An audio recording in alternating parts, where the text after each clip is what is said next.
Assalamualaikum warahmatullahi wabarakatuh. Perkenalkan, nama saya Muhammad Sofiul Murtada. Eh, Pada kesempatan kali ini saya akan menjelaskan mengenai analisis fundamental dan teknikal dari PT Aneka Tambang Tbk atau Antam. Yang pertama, untuk profil dari Antam. PT Aneka Tambang sendiri merupakan salah satu dari beberapa anak usaha Inalum dengan kepemilikan saham Inalum pada Antam sebesar 65%. Kegiatan bisnis utama Antam ini bergerak pada eksplorasi, penambangan, pengelolaan, serta pemasaran sumber daya mineral seperti biji nikel dan emas, salah satu bisnis utamanya. Kemudian, Antam ini merupakan perusahaan yang juga tergabung dalam holding Indonesia Baterai Corporation yang telah diresmikan pada bulan Maret kemarin, yang beranggotakan antara lain Antam, PT Pertamina, PLN, serta Inalum sendiri.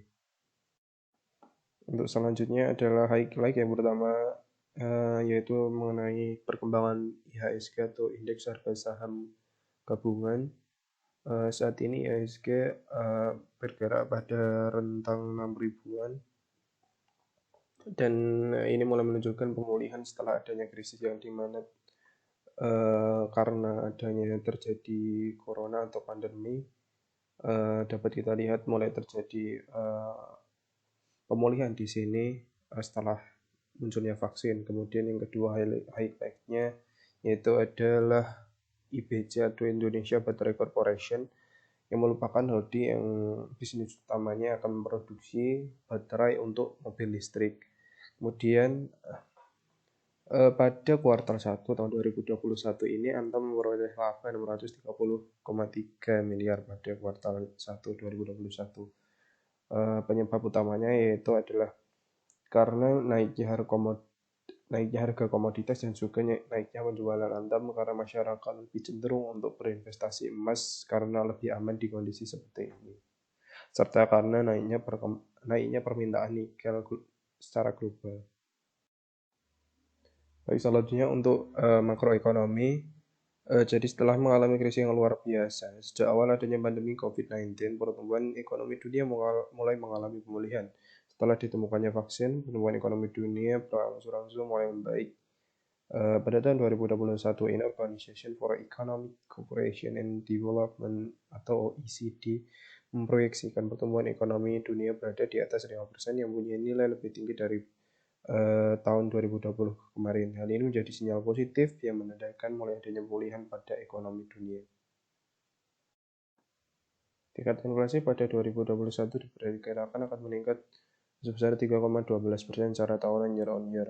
Indonesia menyampaikan bahwa tingkat inflasi tersebut masih berada dalam rentang sasaran inflasi yang sebesar 2 hingga 4%. Di sisi lain, Badan Pusat Statistika (BPS) telah merilis data terkait inflasi pada April 2021 kemarin sebesar 0,13, meningkat dibandingkan dengan inflasi bulan sebelumnya pada bulan Februari sebesar 0,08%, meningkat sebesar 1,41% year on year atau secara tahunan. Diharapkan dengan tingkat inflasi saat ini dapat meningkatkan konsumsi masyarakat sebagai upaya untuk memulihkan kondisi perekonomian serta menjaga kembali stabilitas nilai tukar. Tingkat inflasi yang rendah dan stabil mendukung momentum pertumbuhan ekonomi di tengah kondisi pertumbuhan ekonomi global yang baik. Selanjutnya adalah analisis industri. Yang pertama perlu kita cermati adalah yaitu mengenai komoditi super cycle. Selama beberapa bulan kebelakang, tepatnya pada tahun 2020 pertengahan hingga awal 2021, harga komoditas naik cukup signifikan. Contohnya seperti harga emas dan nikel, karena kita membahas Antam di sini yang merupakan bisnis utamanya adalah nikel dan emas. Harga nikel dan emas mengalami peningkatan yang cukup signifikan. Walaupun kita lihat di sini pada grafiknya harga nikel turun pada Maret 2021, namun mulai mengalami pemulihan kembali atau rebound.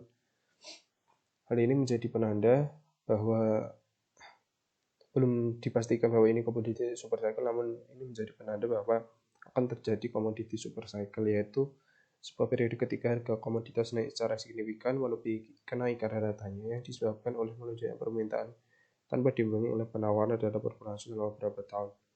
Dan siklus ini juga umumnya terjadi setelah adanya pemulihan dari adanya krisis ekonomi yang juga diikuti dengan revolusi industri.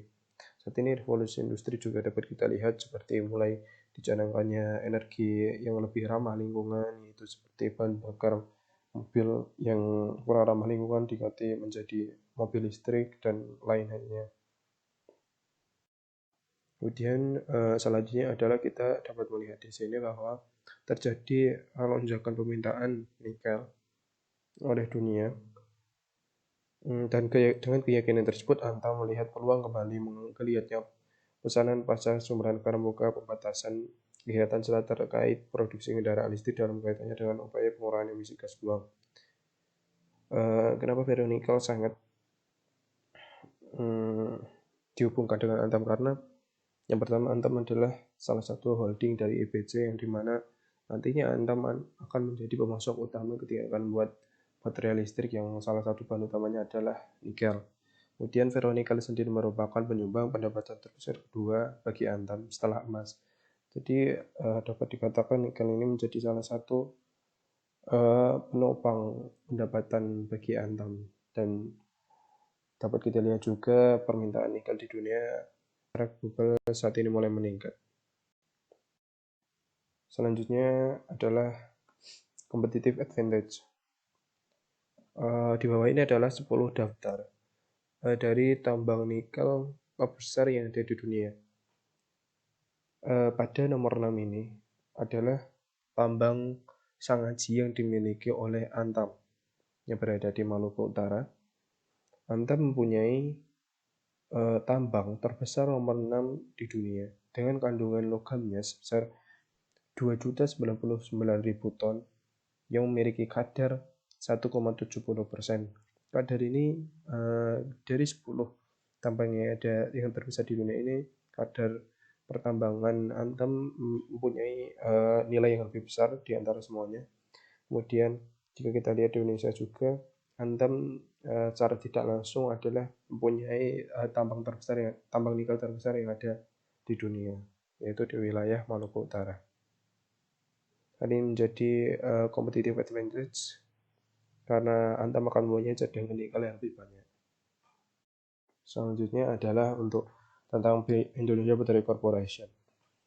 Indonesia Battery Corporation ini merupakan holding yang dibentuk oleh Inalum, PT Inalum, PT Pertamina, PT PLN, serta Antam. Jadi Indonesia Battery Corporation ini adalah nantinya perusahaan yang akan memproduksi baterai listrik untuk kendaraan mobil listrik. Yang dimana pada perusahaan ini Antam akan berada pada posisi hulu, yaitu untuk pemasok nikel. Selanjutnya adalah analisis fundamental. Yang pertama dari sisi likuiditas. Untuk mengukur tingkat likuiditas perusahaan, saya menggunakan current ratio dan quick ratio. Secara editorial dapat kita lihat pada grafik ini, Antam dapat menjaga tingkat likuiditasnya pada tingkat yang stabil, di mana nilai likuiditasnya berada di atas 1. Hal ini mencerminkan perusahaan memiliki kemampuan membayar utang jangka pendek yang baik. Namun untuk tahun 2020, quick ratio dan current ratio ini mengalami penurunan. Salah satu penyebab utamanya karena penjualan berkurang ketika pandemi dan kas berkurang karena untuk pembayaran kewajiban. Namun hal ini masih wajar karena perusahaan pada sektornya juga mengalami penurunan di tahun 2020 ini. Kemudian selanjutnya itu rasio aktivitas. Grafiknya dapat kita lihat di sini. Rasio aktivitas Antam mempunyai nilai yang cukup baik, yaitu terus meningkat dari tahun 2017 sampai 2019, meningkat secara signifikan. Namun masih juga mengalami penurunan di tahun 2020. Hal ini tidak lain karena adanya pandemi COVID-19. Kemudian yang ketiga yaitu rasio profitabilitas. Secara time series dari tahun 2017 hingga 2020 dilihat dari ROA, return on asset, dan ROI atau return on equity, perusahaan mengalami peningkatan yang signifikan. Artinya tingkat pengembalian dari aset dan ekuitas terbilang baik sehingga terus meningkat dari waktu ke waktu. Kemudian yang terakhir yaitu untuk solvabilitas. Rasio solvabilitas atau leverage ratio merupakan rasio digunakan untuk mengukur sejauh mana aktiva perusahaan dibiayai dengan utang. Artinya, berapa besar beban utang yang ditanggung perusahaan dibandingkan dengan aktifanya. Untuk debt to asset ratio dan debt to equity ratio (DER) terbilang cukup baik karena bernilai kurang dari 1 atau 100%. Ya, artinya Anda mau melunasi keseluruhan utang perusahaan dengan total aset maupun dengan total ekuitas yang dimilikinya. Selanjutnya adalah untuk analisis teknikal. Yang pertama dapat kita lihat di sini grafiknya itu untuk parabolik, satunya titik atau titik-titiknya berada pada di bawah candlestick yang menandakan bahwa Anda akan mengalami tren naik. Namun bila kita lihat dari MACD-nya, Antam di sini masih mengalami kondisi sideways atau akan menentukan arah selanjutnya, baik itu bearish maupun bullish. Namun jika kita lihat berdasarkan prospeknya dan juga kinerjanya, dapat kita lihat Antam akan mengalami tren naik berdasarkan prospeknya. Kemudian yang selanjutnya di sini adalah saya menggunakan Fibonacci retracement. Yang pertama, Antam saat ini berada dapat kita lihat di sini Antam berada pada kondisi sideways setelah menyentuh angka support pada harga 2070 dan kemudian naik lagi hingga menyentuh area resisten dan tidak dapat membusnya, kemudian saat ini turun lagi dan sekarang masih sideways. Namun seperti yang saya katakan lagi, berdasarkan prospeknya dan kinerjanya, misalnya prospek yang begitu cerah, dapat saya katakan bahwa Antam akan mengalami tren naik secara jangka panjangnya. Kemudian untuk PER yaitu price earning ratio. Price earning ratio merupakan cara sendiri untuk mengetahui apakah harga suatu saham tersebut masuk ke kategori murah atau mahal. Untuk price earning ratio-nya sendiri,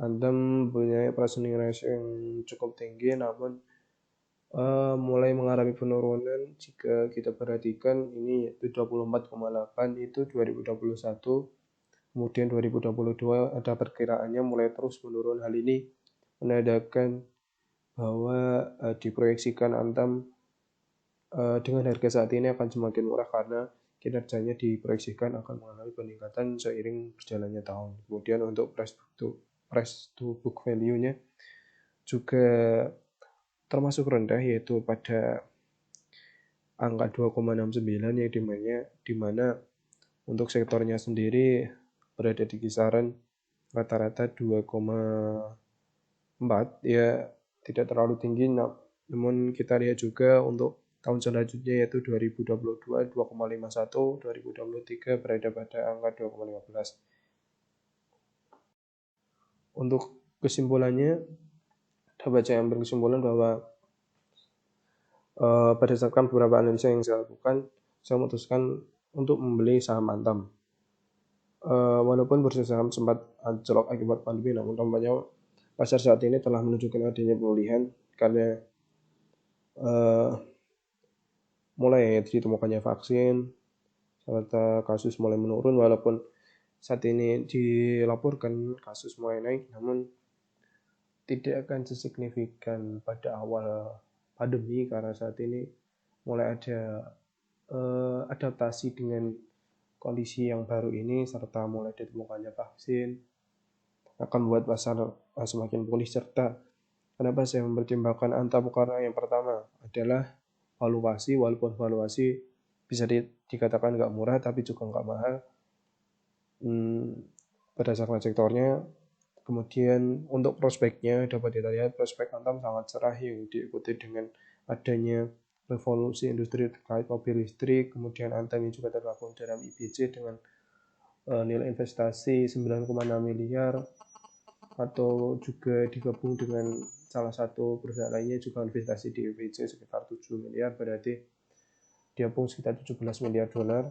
Hal itu sangat baik. Kemudian untuk prospeknya sendiri nanti dan juga untuk kinerjanya, Antam mempunyai kinerja yang cukup solid, cukup baik di tahun 2021 ini dengan naiknya permintaan nikel dan harganya juga semakin naik karena komoditi super cycle.